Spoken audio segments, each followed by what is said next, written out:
Dun dun dun dun dun dun dun dun dun dun.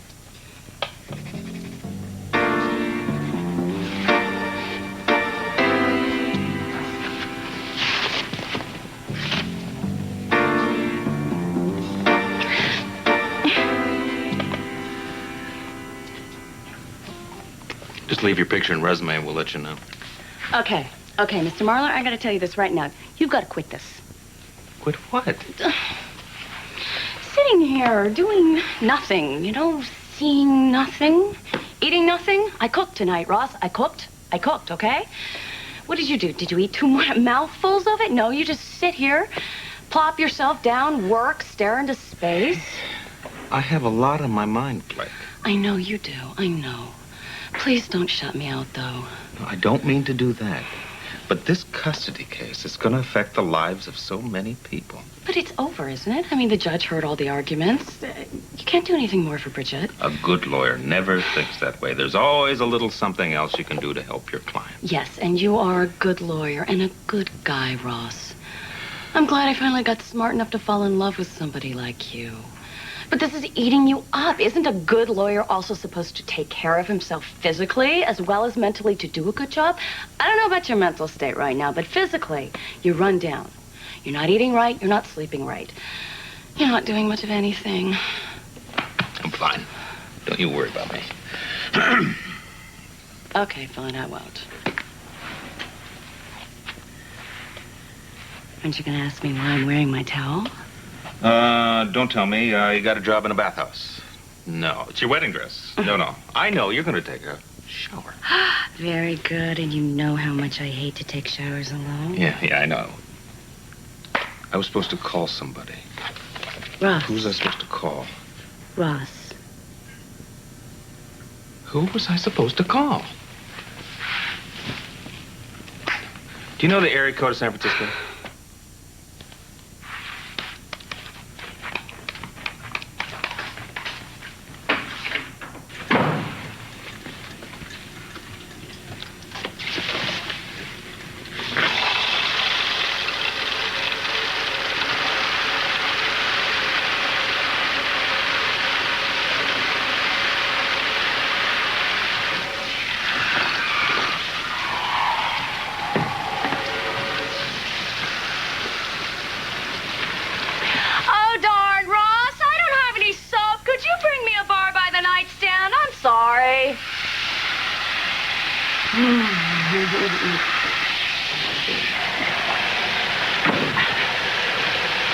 Blake, here you go.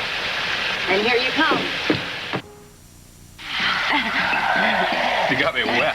No, not an accurate statement. The water cascading from the shower got you wet. Call. Are you happy now, Blake? No, I won't be completely happy until I get this thing off. Lesson learned, never try to take a tie off in the shower. Okay, once you get this thing off, then will you be completely happy? Oh, the hell with a tie. That can stay, but the rest of this has got to go. Completely happy. Now, there is something for philosophers to muse on. What is happy? And what is completely? Well, thank you, Mrs. Sart. Now let's muse about my shrinking jeans. I feel them creeping up around my ankles. Oh, well, then I think we have to get them off. And then we can maybe explore the real possibility of complete happiness. You're having a good hair day. Well, there's a case pending in California. Well, no, it's not exactly parallel to yours, but there are a great number of similarities. No, I'm fine. I'll get back to you when I find out something. So in the meantime, you just get yourself a good night's sleep, all right? And I'll call you the minute I find out anything at all. You're most welcome. Good night, Bridget. Phone is off limits for the rest of the night. Honey, I got calls into California. It is still early out there. You know what case you're going to work on tonight? Me, because I'm a real sad case. It's like this, counselor. I'm in love with this professional man, tops in his field, tops in the shower, and tops in bed. Only problem is, he doesn't spend enough time there. Well, he's here now, isn't he? And he is staying here for the rest of the night. What you say has merit. Oh, I love being with you. Well, I'm glad you do, because you'll be with me for the rest of my life. Which, if you think about it, could get a little boring. Boring? Boring? Us boring? Oh, how can we possibly be boring? We're not going to settle into some dreary marital routine. Honey, what do you expect married life will be like with me? You're serious? Yeah. I mean, I love you. I adore you. But I do have a good 20 years on you.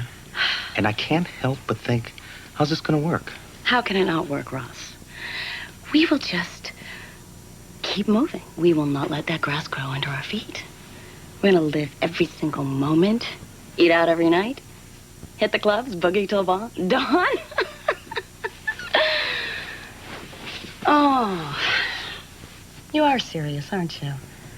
The thing is, our two very different lives, they're about to converge, right? That's going to take to make that work, that's going to take a lot of commitment. I am committed to making you happy.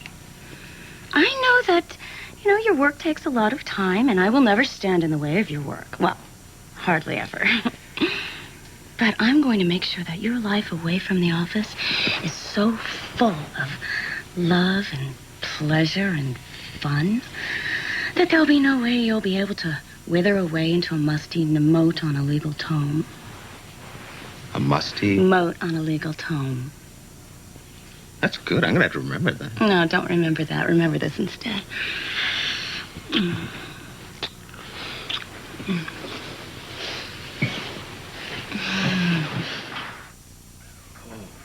Blake.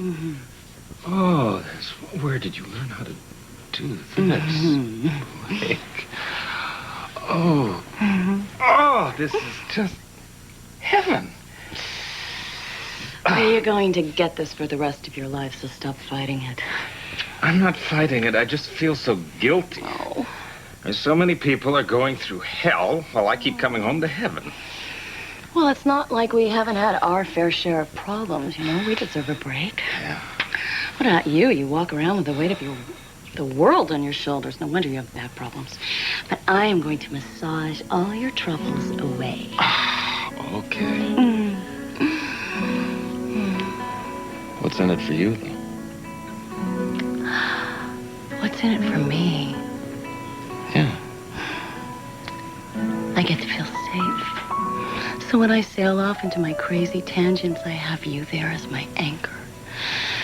And I get to have the feeling of permanence, which I've never had before. And I get not to be scared anymore. That's such a good thing, Ross. Oh, these are such good things. What I get is so much more than I've ever had before.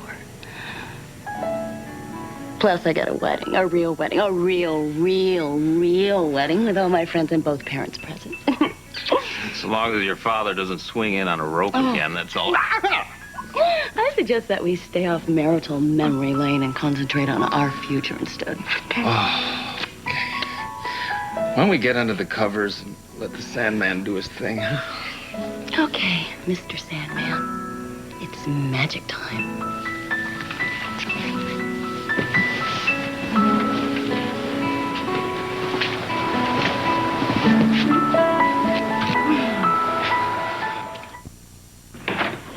Good morning, Bridget. Hi. I got a copy of that custody case in California that I was telling you about, and you can read it over a little later. Okay. You sounded kind of strange on the telephone. Did something happen? Yeah, yesterday when I went to see Peter... Did Vanessa do something? Josh, it was like... Ross, it was like he was threatening me, I think. What exactly did he say to you? Well, he said that life is full of surprises and that not all of them are good. And that, sometimes we find ourselves in a place and then we have to have second thoughts about it. You took that as a threat towards you? Not towards me. It was more like a threat towards Dylan. It was like he was threatening to hurt Dylan. Bridget, are you sure that he just didn't say that Dylan might get hurt in all this custody stuff? That's exactly how it started out. It started out like that, right? And then I said, well, how would that happen? Because I would rather die than hurt Dylan. And then he said, well, me too. But that he might have to do it anyway. You have to remember that Josh has been asked to take on several roles in that family, surrogate father being one of them. Maybe he was just being overly protective He was not towards being overly protective towards Dylan. Okay. Maybe you misunderstood. Because Josh loves Dylan more like a son than a nephew. Well, that's what I thought, but this was really, it was bizarre, okay? It was just bizarre. I mean, he started saying stuff about Dylan's prison record. You know what, Ross? It was really like he was trying to warn me. Like he was trying to tell me that he would use whatever he had to use to make sure that Vanessa got to keep Peter, even if that meant hurting Dylan. Bridget, this custody case is not going to sink to that level. Vanessa and I will make sure of that. Holly Lindsay. Hello, Jim. Thank you. Yes, we felt really proud about that story on the street gangs. Yeah, it's nice to win an award. Thanks again. Yeah, better luck next time.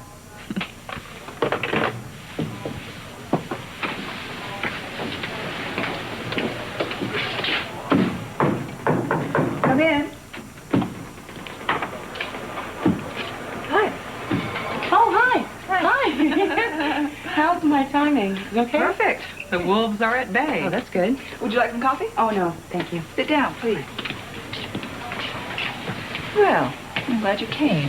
Oh, thank you for having me. I think I got a pretty good idea of your work experience the other day. Yeah. I'd like to know a little bit more about your personal background. Well, do you want the publicity version or the unvarnished truth? I think the truth would be a lot more interesting. Well, other than what I told you, I mean, all the jobs I had, I sort of fell into because of my man of the moment, you know. Uh-huh. You said you were a stylist for a while? Yes, rock videos, which basically consisted of massaging the ego and teasing the hair of my rock star boyfriend so it would cover his creeping bald spot, you know. And acting, other careers, I sort of did the same thing. I think my real talent, though, is as an appendage. I mean, the important skill in that is making the perfect drink. That makes the perfect appendage. I can make anything from vodka martinis to Alabama slammers, which can give you an idea of the variety of men that I've been involved with.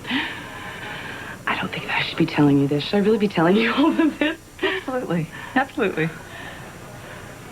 Have you ever been married? Do you really need to know that? No, of course not.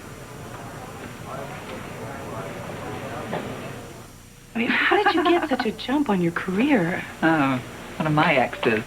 Dietrich Lindsay. He owned a radio station in Switzerland, and I started out reading the news. Well, you know, when I lived with Roger, he used to listen to the news from Switzerland every night. Do you think he was listening to you? I don't know. So anyway, editorial assistant is the name of the job. It pays $600 a week, and I'll work your tail off for every dollar. So, do you want it? Yeah, but why? Because I think you'd be very good at it. I do. Well, Excuse me, sorry. Hi, I don't mean to interrupt, but Mom, listen, I have the perfect solution. I want you to be my matron of honor. Honey, I'm going to give you away. Roger can walk down the aisle on the other side, but I raised you, and I want to give you the perfect solution to what? Well, you're it, that's it. I mean, no other candidate here. Women hate me. But wait. Oh, please, this is no great revelation, okay? It's just a real pain when you're trying to fill a traditional position in a traditional ceremony. You know, it's always the great-looking woman that other women hate. That's the reason I choose to pick. oh, well, you know, I've had the same problem myself. You have? Well, there you go. We ought to form a club. The, women who do better with men than women. That's easy for you to say. Okay, I'm in. Good. Fabulous. Nice to know that I'm really not alone. But I still have this problem with my maid of honor. It's just that my best friends have always been guys. Wait a minute. How do you think Frank Cooper would look in a dress? Frank Cooper is your maid of honor. Well, sure, why not? I mean, we're very close. I'm very serious about this. Not about the dress, but, you know. Yeah, but why not? I mean, if he's a friend. Oh, you were never involved with him, right? Blake. Oh, well, look at the time. Gotta go. I gotta pick up Ross at the towers. Yeah. Ross at the Towers, that's where Roger is. Uh-oh, I better get there. Come on, why don't you come with us? Really? Yeah. Well, looks like we beat both Roger and Ross. No sign of bloodshed. Well, That's a good sign. It gives us a chance to do the final vote on my maid of honor. Well, I think Frank Cooper's a good idea, right? Absolutely. Only in a dress. You must. What are you doing? Well, there you are. I just tried to reach you. Hi. Hello. What's the occasion? Oh, just the first meeting of what? The women who do better with men than women. Never mind. Actually, Holly offered me a job this afternoon. What? Oh, well, that's wonderful. Did you accept? Yes, I did. Yes, you are looking at the new assistant to the editor of the Springfield Journal. Well, congratulations. Thank you. Don't forget that there's another offer on the way. We can talk about Rita. Okay? She would fight like a wildcat to protect what was hers. She would do anything she could to keep this family together. So don't throw her up in my face as if I betrayed her in some way. You're the one with the loyalty problem. Oh, what is that supposed to? You know exactly what. No, I don't. You turned your back on your father's house. You show more loyalty to a 19-year-old girl than you do to your own family. It's not. He's your baby brother, for goodness sake. Now, she didn't want him. Now, she does want him. What about next weekend? What about next month? You're twisting this whole thing around. Wake up! You think you're not going to hear this in court? You're going to hear about how she seduced some guy, got him drunk. She didn't want the baby, so she gave him up, and now she wants him back. You're going to hear about how she's not mature enough or old enough to make her own decisions about what she wants in her life or who she wants in her life. And if I were you and I were falling for her, I'd worry about that a little bit.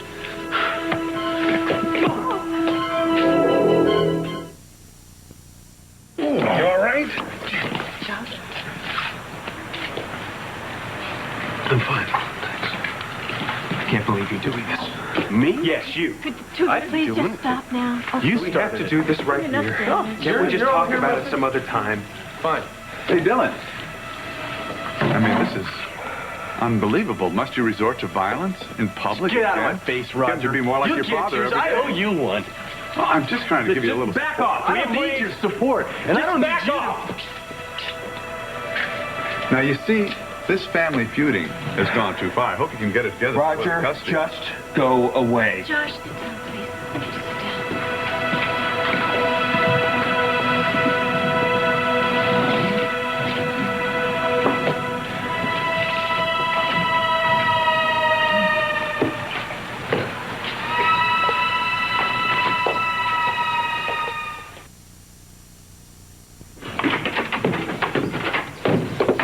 Did you see Josh?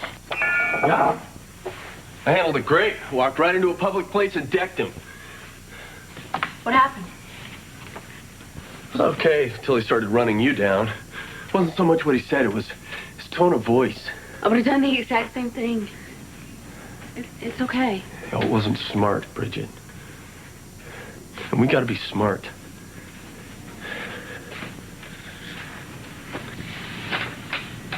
Maybe we shouldn't see each other anymore. Where are the photographs? Look at him.